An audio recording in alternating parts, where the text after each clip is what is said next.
can start with the session. Yeah, thank you. Welcome to one and all for joining us this session. I'm Sudha Narayan and I'm a senior research fellow at IFPRI-South Asia Regional Office. I don't want to stand between you and the very exciting topic of drones, but I do thought it might be useful for me to just introduce ourselves.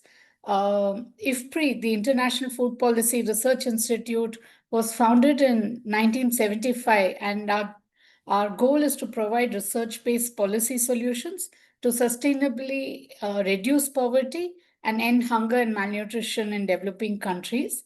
And we are part of the CGIAR, a research center that's part of one of the world's largest agricultural innovation network. And IFPRI is the only one that's exclusively dedicated to food policy research.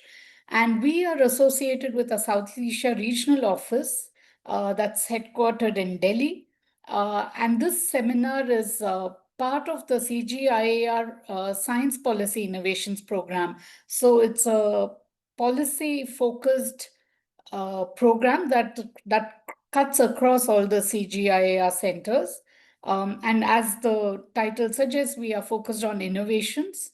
And so I'm very happy to hand over to my colleague, Dr. Ben Belton, to share with us the exciting work that we've been trying to do on drone revolution. Um, he will take about 40 to 45 minutes, but feel free to write and contribute to the chat. I'm sure many of you have a lot to share, and we will be monitoring the chat. And any questions, we'll take it at the end of the session. Over to you, Ben. Thank you, Sudha.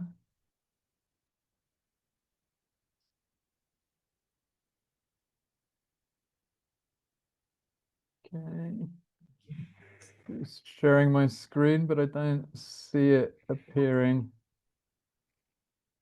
Can see it. Okay, you can see it, but I can't. Okay. Which is a bit of a problem. Try unsharing and I'm sharing it again.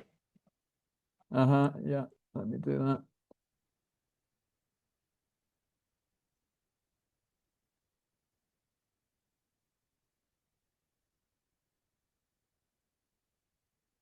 Okay, now I can see it. Can you see it? Yes. Good. Okay. Sorry.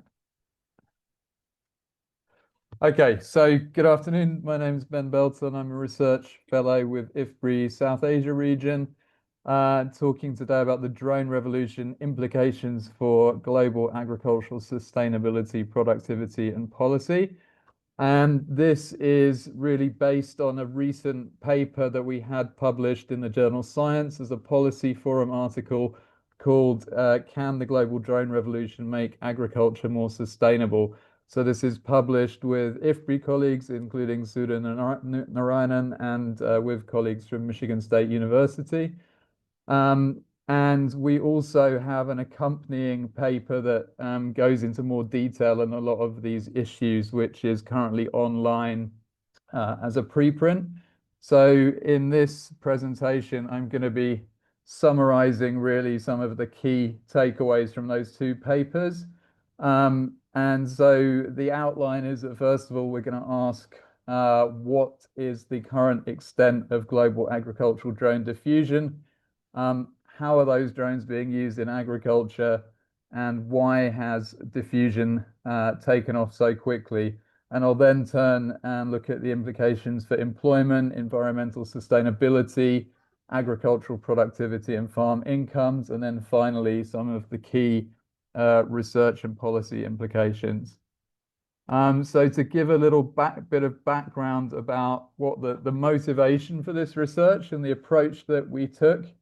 So in 2023, I was doing a completely unrelated piece of fieldwork in central Thailand, looking at aquaculture, working with a PhD student, Leo Baldiga, who's one of the co-authors of this piece. And so just in passing, it came up in conversation that many rice farmers in central Thailand were using agricultural drones. And so we got very interested in this. We started asking a lot more follow-up questions, doing additional field work to try and understand what was happening and why. And at the same time, we started doing really in-depth desk-based research to try and understand the extent of agricultural drone use globally, and also to try and understand the extent of knowledge on that drone use. And to begin with, we found really very little solid information. We hired a marketing research company to collect information on the numbers of drones operating in different countries globally, and the information that they came back with was essentially junk. So we then decided to sort of really do the job ourselves.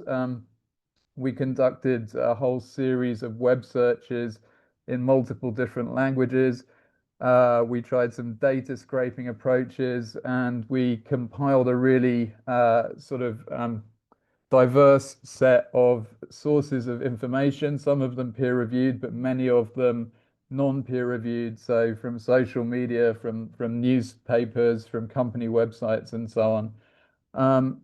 And putting all of that together, we were able to build up quite a detailed composite picture of the pattern of global agricultural drone diffusion, what was driving that diffusion, some of the sustainability implications, and then try and set out an agenda for priorities for future research and policy in this area.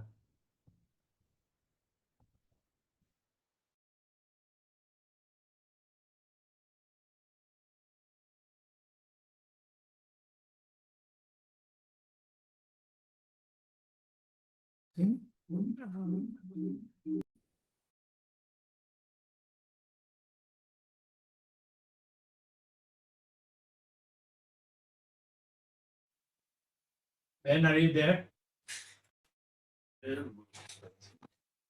Agriculture. So you could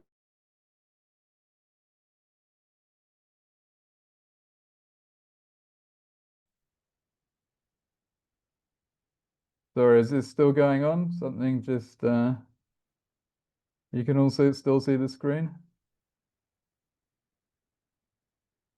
We Okay, can't see the slides. At least I can't see them. Can anyone else see them?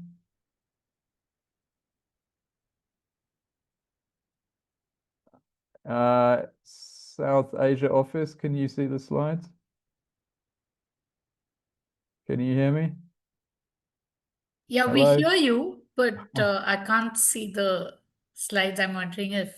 Okay, can somebody else give me an indication of whether they can see the slides? No, we can't see can. the slides.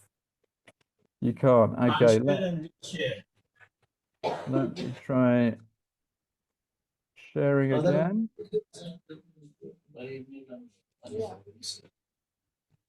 Oh, yes, we Okay, yeah. can now. Yeah. Okay. Great. So hopefully this keeps working. Okay, so we found that the literature was dominated by these hypothetical or experimental use cases, mostly relating to these complex informational tasks needed for precision agriculture. So that's things like, as you can see on this diagram, drone-enabled soil mapping and analysis, soil moisture mapping, precision pesticide spraying, AI analytics and decision making, real-time crop monitoring. But actually, the real world use cases of agricultural drones are actually mostly much simpler mechanical tasks. And those were very poorly documented in the academic literature, but we found lots and lots of evidence of them online, as you can see in this photograph here from a Vietnamese newspaper. So these drones are mainly being used for things like spraying, spreading fertilizers, sowing seeds. And there's very little of the sort of precision agriculture applications taking place to date. So we tried to find information on numbers of drones, agricultural drones, operational in as many countries as possible. And we came up with numbers for 10 countries. they're all sort of fairly major agricultural producing countries. And so this information is displayed in this graph where the dots associated with each country are proportional to the number of drones in those countries. And then on our vertical axis, we have drones per 1,000 square kilometers of cropland. This is on a log scale because there's a huge variation here. And that's an indicator of the intensity of drone diffusion. So more drones per area of cropland equals more diffusion. And then on the horizontal axis, we have GDP per capita purchasing power parity. So this is an indicator of relative economic development. And so by plotting these countries like this, we wanted to try and understand, is there a relationship between economic development and intensity of drone use? And so the patterns we see is that we have the greatest diffusion in absolute terms in China, with more than 250,000 drones. And so China is the first mover. Was the first country to start manufacturing and mass producing agricultural drones. But the highest intensity of diffusion, so the most drones per area of cropland, is actually in Japan and South Korea. And so these drones moved very quickly from China to Japan and South Korea. These were countries that already had a history of using remote controlled helicopters to spray crops. They're also places with aging farming populations. So the average age of farmers in Japan is over 70, for instance. Small land holdings. So these were places with lots of demand.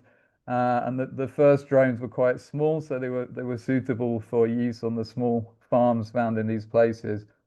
Then we have sort of a second wave of diffusion to the upper middle income countries in Southeast Asia, so places like Thailand, Vietnam, and also to Turkey. And again, these are places with lots of rural labor scarcity, relatively small farms. And then we have the next wave of diffusion is to countries like Brazil, Argentina, and the USA. So these are places with much larger farms and already existing sort of large agricultural equipment like tractors that's used for crop spraying. And so slightly slower start to the diffusion there. And then we have India, which has relatively low intensity of drone diffusion to date. And so this sort of uneven pattern of global diffusion reflects variations in the availability of labor, as I've talked about. So places with greater labor scarcity more likely to adopt. Reflects variations in farm sizes. So places with smaller farms adopting the smaller drones first, and then places with larger farms not adopting until larger drones become available.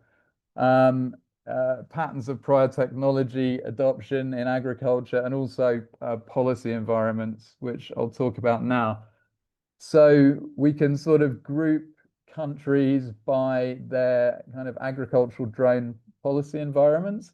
And we have some countries that have been very proactive in promoting the use of drones. So for instance, China, Japan, and South Korea have introduced significant drone subsidy programs.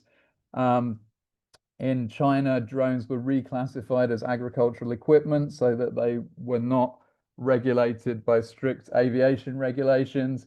Japan, for instance, has approved many different chemicals for aerial application to make it easier for them to be used with drones. And they tend to have a light touch towards the regulation of drone pilots. So for instance, in China, drone companies or distributors can train pilots and they can register with those companies. And in Japan, there's no regulation at all. Anyone can fly an agricultural drone. Then we have a group of countries that adopts a more sort of laissez-faire or perhaps retroactive approach. So this includes Thailand, Vietnam, Brazil, and Argentina. So here we have few direct drone subsidies. but in some cases they've acted to reduce or remove restrictions that would have stopped drone use. And in Thailand, there's been sort of an incremental approach to formalization. So they've allowed an informal sector to develop because they wanted to encourage drone use, and then they've slowly started to regulate and formalize it. Then we have countries where there's more of a sort of double-edged policy approach to agricultural drones. This includes India and the USA. So in India, for instance, we have subsidy programs, promotional activities, a generally positive outlook towards agricultural drones, but then at the same time, there are quite complex procedures for registering drones, for pilot accreditation. A similar situation in the US, and then both countries banning the imports of Chinese drone technology. So both positive towards drones, but also implementing some policies that actually sort of result in lower adoption. And then finally, we have countries that have restrictive policies for various reasons. So for instance, the EU and Canada adopt a very cautious approach to approving chemicals for application by drone because of concerns about environmental and human health. We have countries like South Africa and the Philippines, which have very restrictive licensing conditions for drone operators. And then we have countries like Myanmar and Ukraine, which are involved in conflicts, and there are total bans there on using agricultural drones for military security reasons.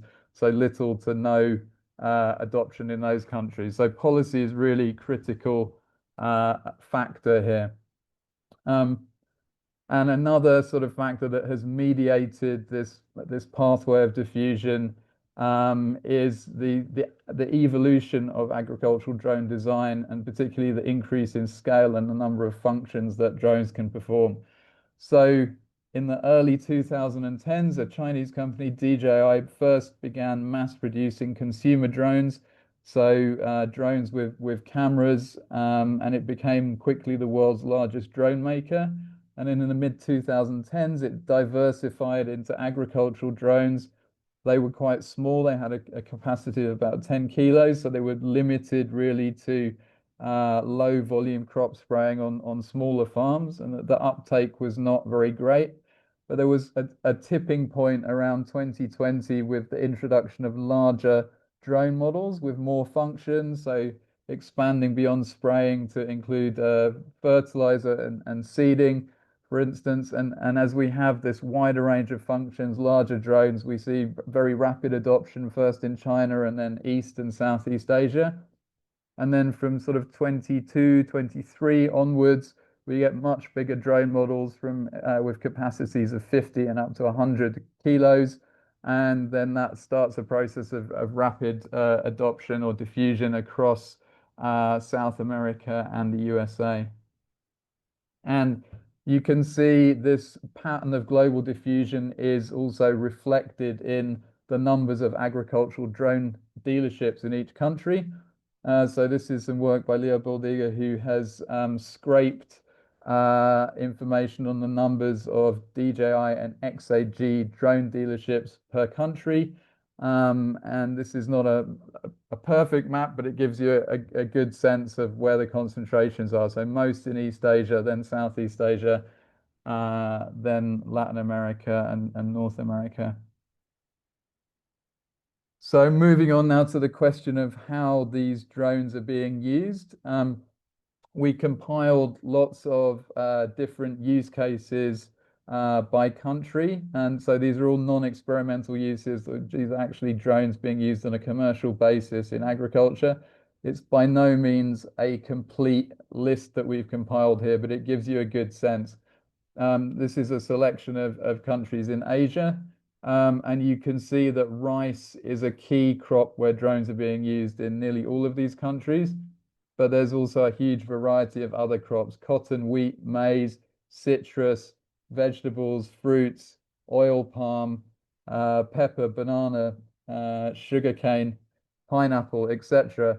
And so, yeah, drones being adapted for use in many different crops. And then if we look at the types of use, Then by far the most common one is spraying plant protection products. So that's pesticides, fungicides, herbicides.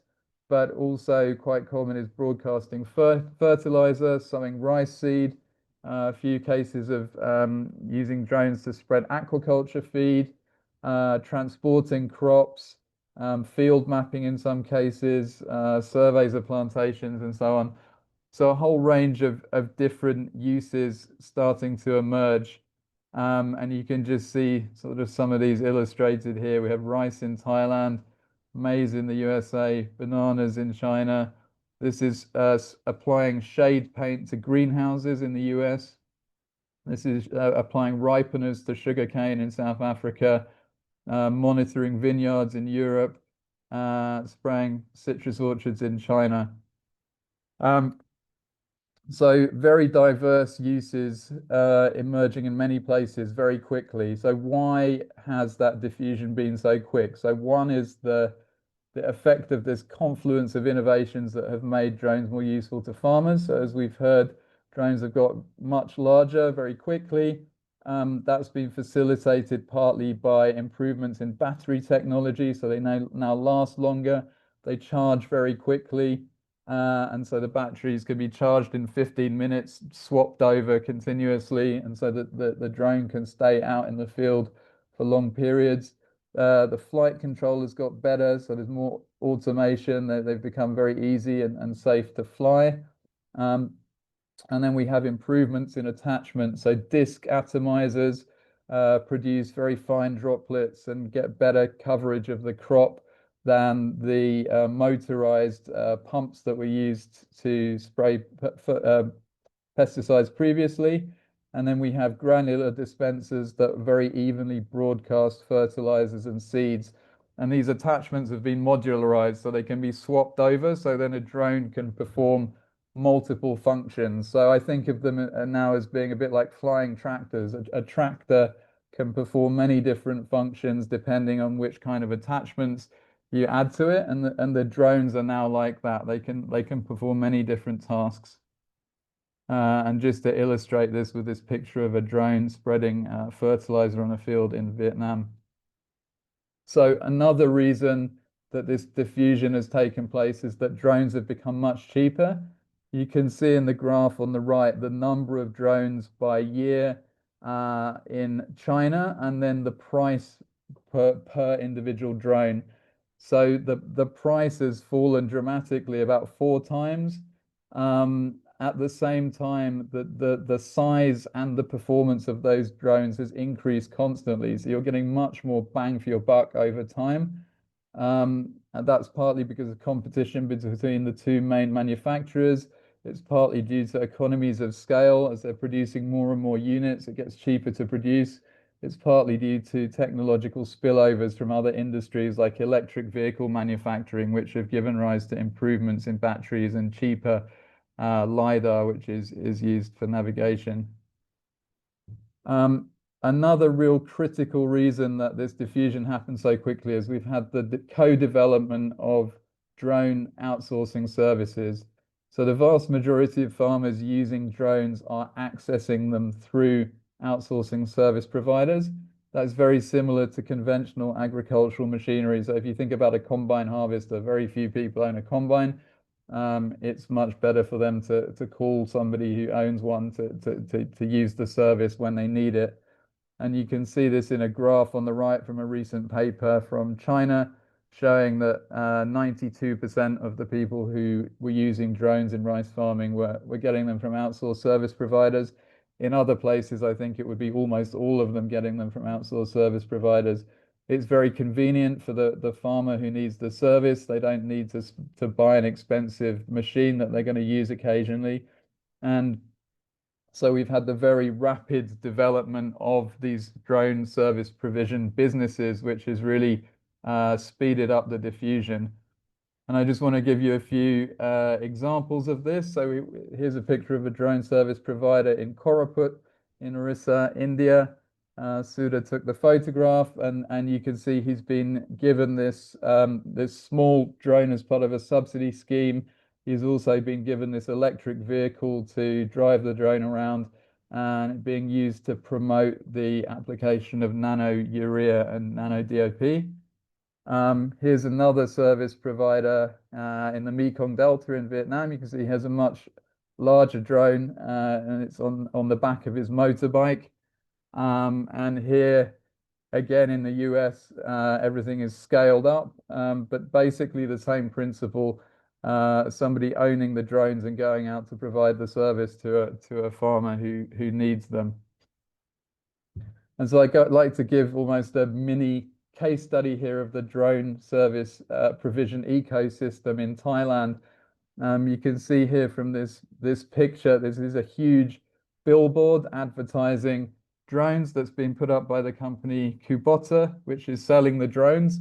So the drone manufacturing companies have gone into partnerships with other companies like Kubota, and they've set up networks of dealerships throughout the country, like this one that you can see here. So there's all of the drones in the background, and in the foreground we have the mechanics who work for the drone dealership who are providing repairs and after-sales service for customers.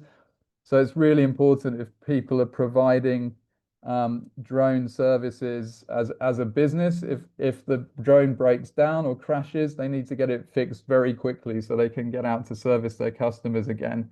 So this is set up to facilitate that, and there are even the companies have these vans that they can go out to collect the drone in the field if there's a problem, to try and fix it there, or to deliver a replacement if it's going to take a few days to solve the problem. So this sort of service provision ecosystem has grown up very rapidly to facilitate drone diffusion. Then another reason that diffusion has taken place so quickly is, as the title of this article from Taiwan suggests, drones solve the agriculture labor shortage problem. So using a drone dramatically reduces the time that it takes to spray crops compared to spraying with a non-mechanized application like a backpack sprayer. And so this minimizes drudgery for the farmer. The farmer doesn't have to spend many hours in the field under the sun, in the mud, spraying a chemical that is potentially going to be toxic for them. It also reduces their reliance on hiring workers. So it may be expensive to hire workers where labor is scarce. It may take a long time. It may be difficult to supervise them. It reduces that reliance. It may help them get input application on a more timely basis, so the crop can be sprayed as soon as a problem arises, and it's also very, very convenient for the farmer. Another reason that this diffusion has happened quickly, as I've just hinted at, is there's a big reduction in the risk of direct exposure to pesticides and other chemicals. So the graphs on the right are from a recent paper, and they're comparing the exposure to pesticides, applying pesticides with a drone versus with a backpack sprayer. And you can see much fewer hours of exposure, and you can see much fewer farmers reporting pesticide-related health symptoms when they've been applying pesticides with a drone. And from our qualitative interviews in Thailand, this comes through as a really important motivation. People are aware that spraying pesticides is bad for them, and so this is a big reason why they're keen to use drones. So I'd like to move on now to some of the implications for employment. So there are some possible negative implications here. As you can see from the headline on the right, for India's millions of farm workers, a drone revolution looms, and it says efficient agricultural drones are replacing laborers on Indian farms. And there's a couple of quotes at the top from the article. One is with a agricultural worker who says, "My livelihood is almost over since drones arrived." And another one from another worker saying that he now earns less money than before because work is harder to come by. So there is this real possibility that the use of drones is going to displace some sort of vulnerable laborers. at the same time, having said that, most of the drone adoption taking place globally, as we've seen, is in places where farm labor is already quite scarce. That's one of the big motivations to actually use the drones. So it may be that the scale of the displacement is relatively small. And it's also the case that the jobs that are being displaced are actually very dangerous jobs.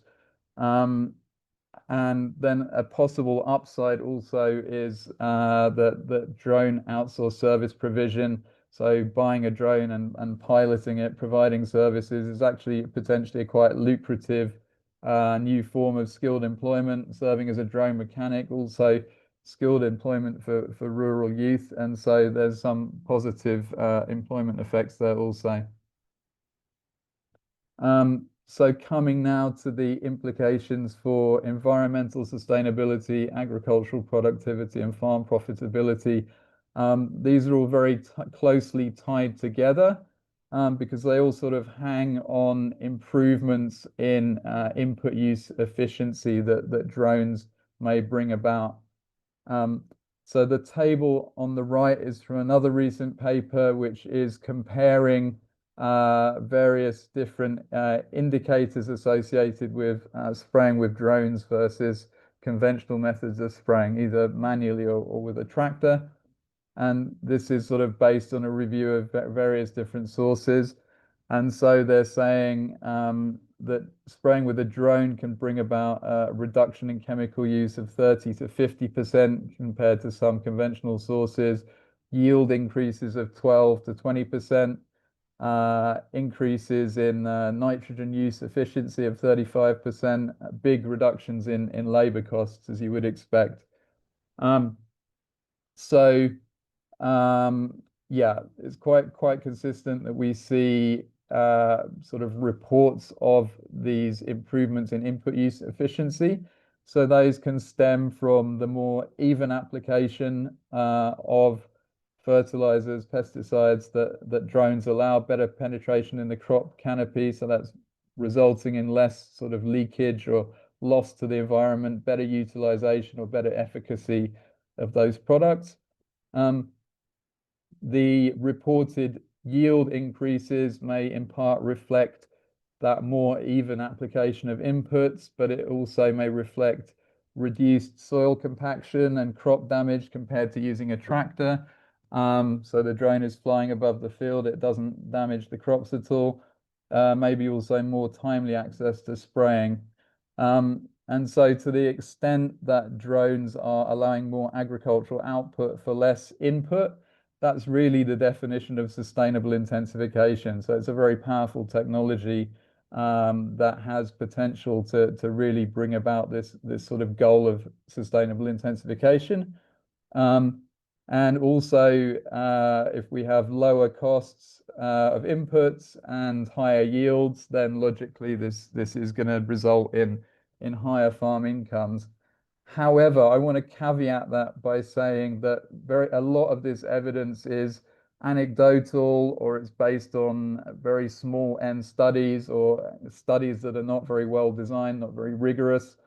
There's been actually very few sort of well-designed impact studies to date, although there are one or two starting to emerge in the past couple of months. But also the effects could be highly context specific. So for instance, for a particular crop, you might get a reduction in chemical use, but no yield increase. For another crop, you might get a yield increase, but no reduction in chemical use.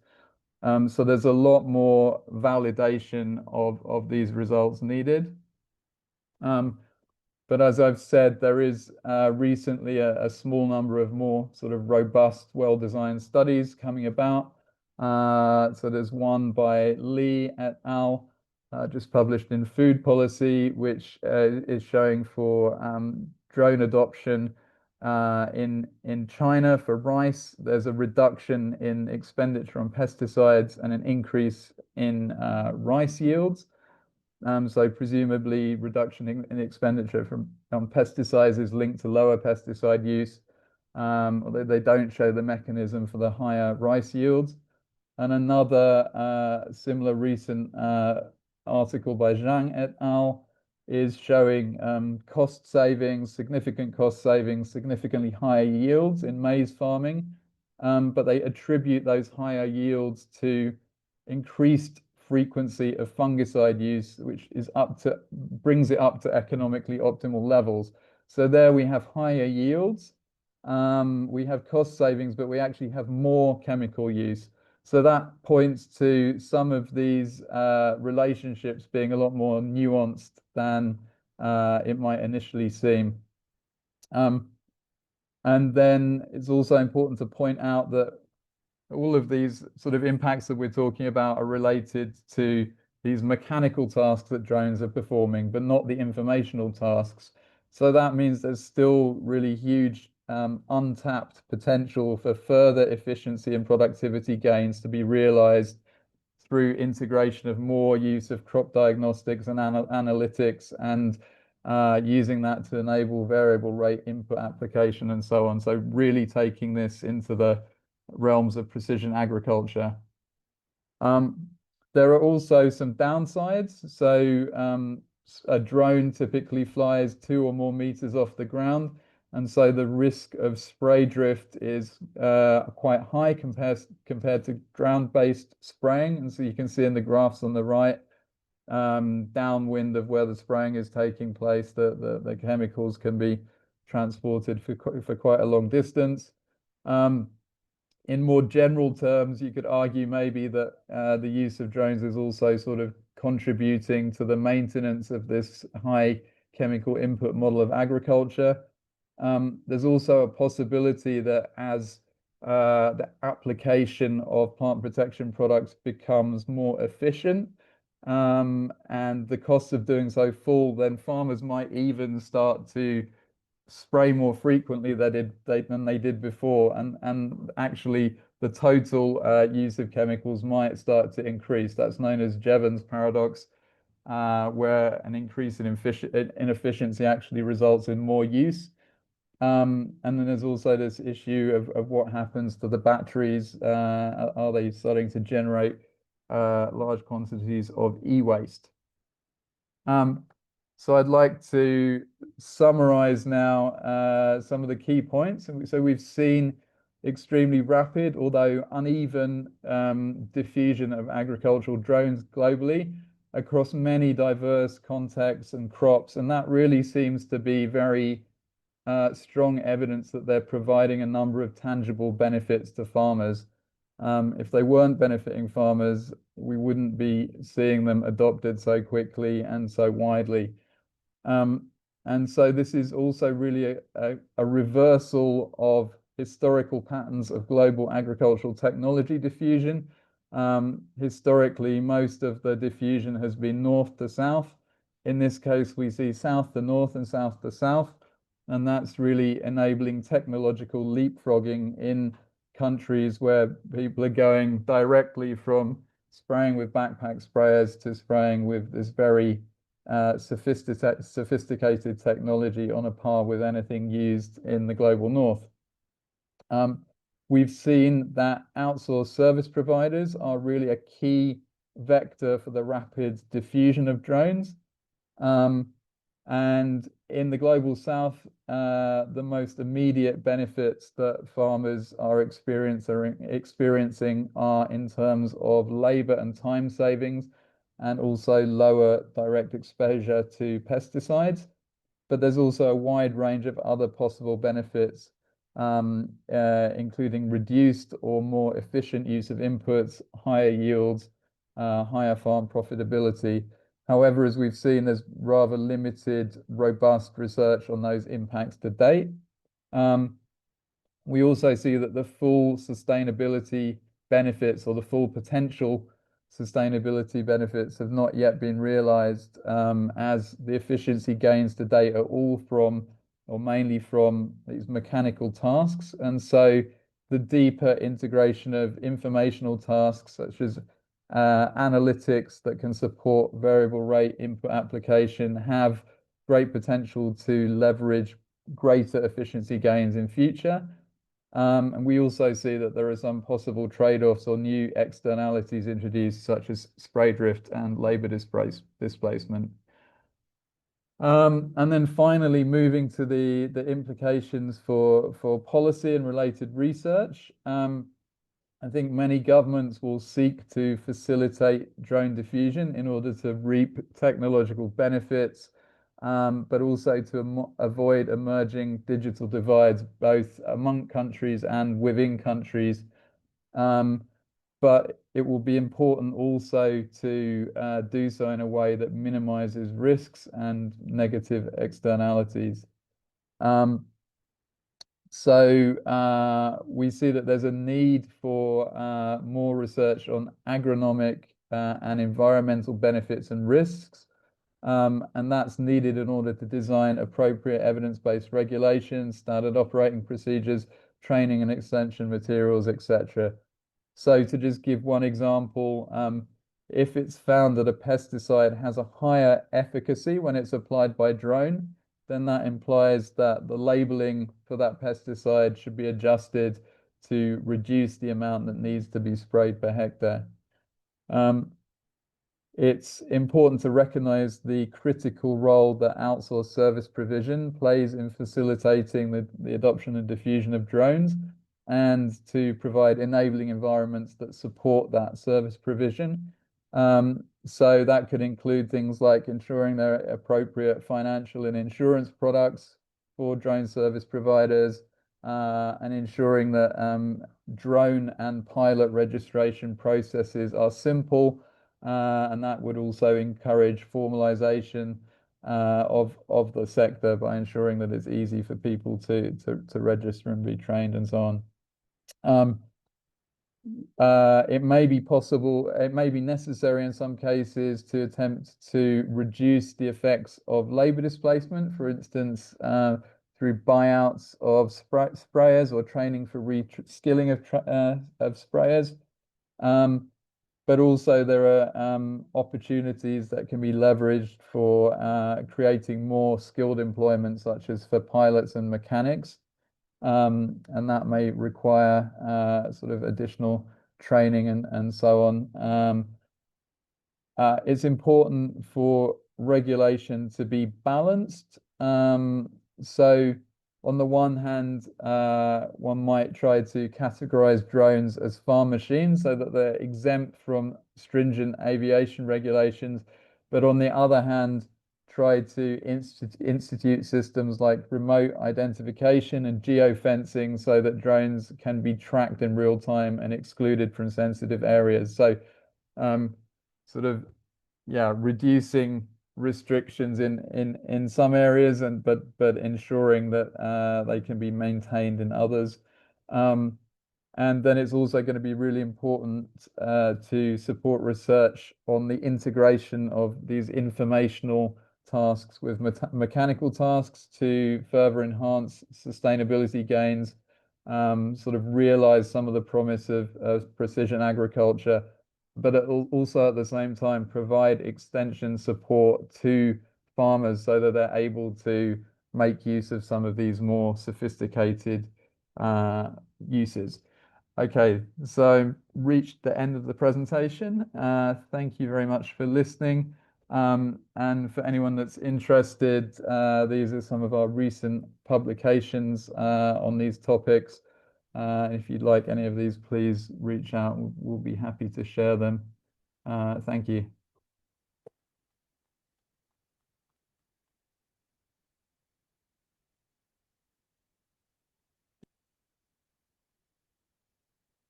Thank you so much, Ben. There were actually quite a few questions in the comment box. So one is a comment on how the study did not have African nations, and the moderator also responded, saying that the search did not lead many studies on Africa despite the best efforts. And they have mentioned that Egypt has recently taken to drone use in cotton crop. So that was one comment. And similarly, Brazil has restricted license process for piloting and usage, which are linked to civil aviation. And Mexico apparently also has a similar process. So that was just a couple of comments that came up. I'll move on to the questions. So this is by Kavya.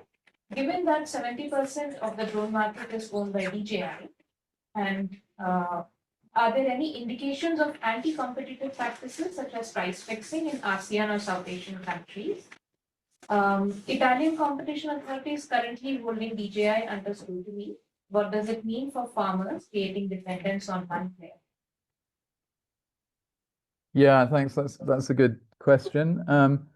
So in terms of yeah, sort of the monopoly kind of aspect of that, I would say so far no. I mean, you saw in that graph there that the cost of drones has fallen rapidly, even as those drones have got larger and much more sophisticated. So we've been through this sort of period of extremely rapid innovation and development. And there's competition between DJI and XAG, which is the next largest producer of agricultural drones. That's sort of driven in part that cost cutting. So up until now, no. But it's possible, I suppose, that you know, as the drones eventually become very widely adopted, and sort of the rate of innovation slows down, then we might shift perhaps to business models where some of these companies then you know, start to use the data that's being provided by users to do things like, for instance, targeting advertising, or you know, help with sort of inventory management for agrochemical businesses and so on. And so we might start to see the information being used in different ways and sort of commoditized. And so yeah, then at that point it's not totally clear what will happen, but so far at this point it hasn't really been an issue.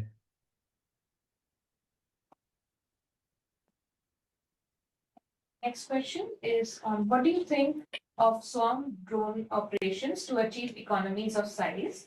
Rigid regulatory obligations may constrain farm economics, such as multiple crew demands, flight attitude, weight limit, etc. You share your thoughts on that? Sorry, I didn't quite catch the question. What do you think of swarm drone operations to achieve economies of size?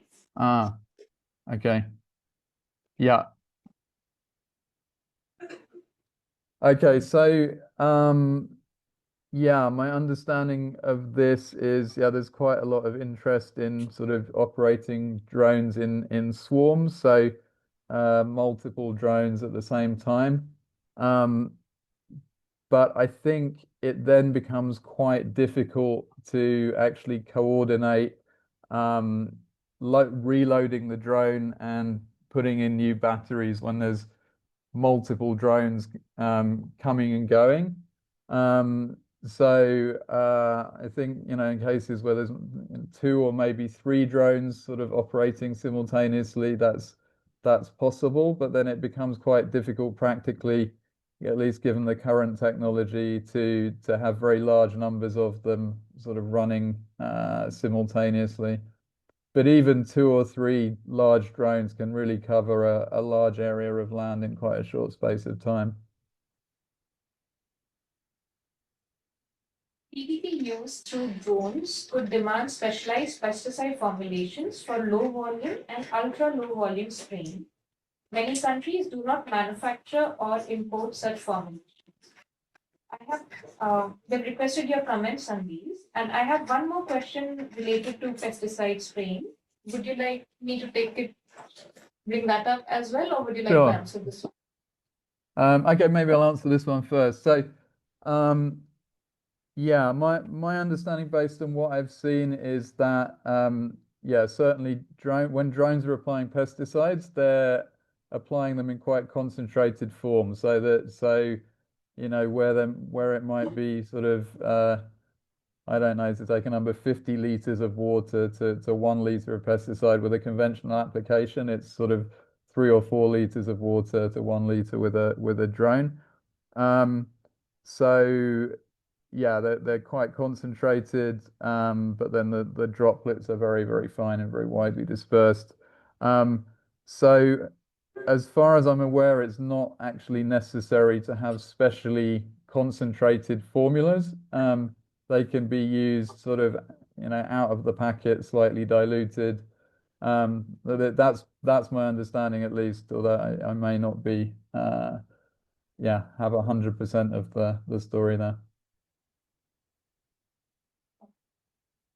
So related to pesticide spraying, there's one more question. What is the difference in terms of pesticide saving in drones versus conventional spraying? Is the dose, will the dose remain the same in both applications to get the same or the best efficacy for sustainable agriculture? Yeah, that's a really good question. So it's not 100% clear, and the answer may vary from case to case. So if you take a pesticide where the recommendation on the label is for a certain amount per hectare, and that's designed for backpack spraying or applying with a tractor, and then you take the same rate and you put the pesticide into a drone, then the amount that you use per hectare is not going to change. So the question is it more effective? And if it's more effective, then the implication would be that less is required. And so I think there needs to be a lot of work done to really establish what is the effective dose when applying with a drone. There's sort of indications that it may be lower, but I don't think there's a lot really of sort of well documented work to demonstrate that that's actually the case. Another reason that applying pesticides or herbicides by drone might reduce the use is if it leads to sort of greater professionalization of input application. So you can imagine a system where, in order to be able to pilot a drone, you also need to have some training on the input application. And so then, if there's a sort of a greater professionalization, maybe at the moment the tendency is for farmers or people doing spraying to actually overuse pesticides. So there might be a recommendation on the label, but they put in more, or they mix multiple ones together. And so actually, by having people trained and following the recommendations, that itself might result in a reduction in use. Question is, how do you see the drone policy adoption in different countries due to sensitive aviation regulation? Yeah, so all countries adopt slightly different approaches. And so some countries, I think, have been more open to amending regulations. Yeah, a lot of the time, sort of initially, drones are, or certainly the larger ones are covered by sort of existing aviation regulations, which are quite stringent. But then we've seen lots of countries that have moved to modify those regulations in some way, or introduce new regulations as they sort of realize the ways in which drones are being used, and the potential advantages, but also some of the problems that they can cause. So I think there's a need to be sort of responsive and nimble and sort of pragmatic, and then sort of draft or redesign regulations as necessary under any given circumstances.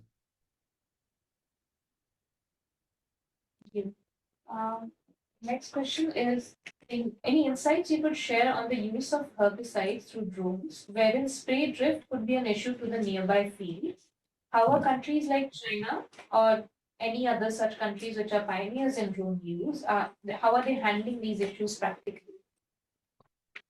Yeah, that's a good question. So, certainly, yeah, spray drift with herbicides can be a big problem where, particularly on smaller fields, the pesticide can drift to neighboring fields. So if people are spraying rice, but their neighbors are growing vegetables, for instance, that can cause all kinds of conflicts. And we hear of examples of this from our field interviews. So, I mean, one of the ways in which people sort of try to deal with that informally, I guess, is spraying early in the morning or late in the evening when there's low wind. And so trying to avoid spray drift in that way.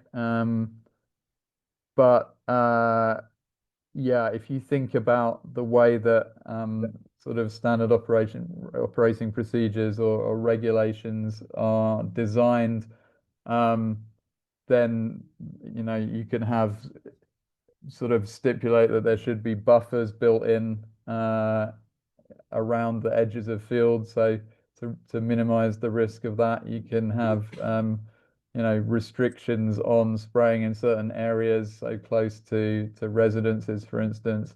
But yeah, I think this is a really important area where there needs to be more research as a basis for sort of setting out those guidelines or those regulations to ensure that those kind of risks are minimized. I guess some countries, like so in the EU, for instance, deal with it just by kind of entirely yeah, sort of not allowing the application of herbicides by drone, but apart from under very exceptional circumstances. So that's sort of the other approach is to regulate it very heavily. So we have Mr. Sai from Foundation for Agrarian Studies. They mentioned that they undertook a project recently on drone use in agriculture and conducted fieldwork in India. He's curious as to whether drone service provision in Thailand is being driven by private companies or local farmers, and who are the sellers of drones. Based on their fieldwork in India, they found that a widespread prevalence of unregulated drones are being sold by local sellers using imported spare parts, and the service provision is done by local farmers. Yeah. So for the most part in Thailand, the service provision is either farmers buying drones, or it's they might not necessarily be farmers, but people who see an opportunity to do business. Sometimes it could be agricultural input provision shops also. So their customers are buying the inputs, and so then they start to apply them for their customers. So they're typically small businesses. It's sort of one or two individuals with a pickup truck or maybe even a motorbike going around to provide these services. But in terms of the drones that they're using, the two big companies, DJI and XAG, have tie-ins. So DJI has a tie-in with Kubota, which is the sort of largest agricultural machinery company operating in Thailand. It has dealerships throughout the country, and XAG has a tie-in with Chia Thai, which is a subsidiary of CP, which is the largest sort of agro-industrial company in Thailand. And so XAD dealerships are attached to the Chia Thai dealerships, so they're sort of building on this existing network. And then there's also a number of smaller sort of indigenous Thai companies that are selling agricultural drones that they're sort of assembling through parts that they're importing, and then they're putting them together in Thailand and selling them. They have their own sort of smaller distribution networks. And yeah, I guess there is some sort of a market maybe in secondhand drones, or people assembling their own drones even, that's sort of completely unregulated. But the majority of it is the two big companies and their dealer networks. But the service provision, yeah, is really sort of small businesses, sort of informally or semi-formally established. There is follow up to this particular question itself. One is we have a colleague from IFPRI, Thailand. They're saying that the provisions are driven by farmers, young entrepreneurs, and government support to large farm products and community rice centers. There's a follow-up question that asks from the foundation itself that the research also points to certain local enabling factors such as widespread electricity penetration with a flat rate tariff, and more importantly, institutional features such as underlying agrarian structure were crucial for the diffusion of drones in our study region. Would you have any observations in this regard? Yes, I think so. I mean, I guess most of the places where we've seen sort of widespread diffusion have good access to electricity, certainly. And in terms of the agrarian structure, that's been quite important. If we think about the global diffusion, so starting off in places with that are sort of dominated by smaller farms, when the machines are smaller, when the drones are smaller, and then sort of only later moving to places where there are much larger farms. So it's important in that sense. Yeah, I can imagine also perhaps it's I don't know, it's a technology that can be used at many different scales, but the earlier adopters are likely to be the people with the largest farms, I would think. And so yeah, in that sense, it's likely to be those larger landowners that are the first people that are taking it up, maybe also providing the services initially as well, and then probably with spillovers to sort of smaller farmers further down the line. Exciting topic, and questions and comments will continue to come in. For the interest of time, should we pass it on to the chair to make the concluding comments? Okay. Sudha, can we please start? Yeah, thank you very much, everyone, for attending. And I think there's been such a rich discussion. I wanted to just say that any comments that have not been addressed or you'd like more conversations, feel free to write to us. And I think this topic lends itself to a lot of debate and discussion, and we want to keep that going. So collectively, we all learn much more and fill all of the knowledge gaps. So thank you, everyone. It's been wonderful to have you here today.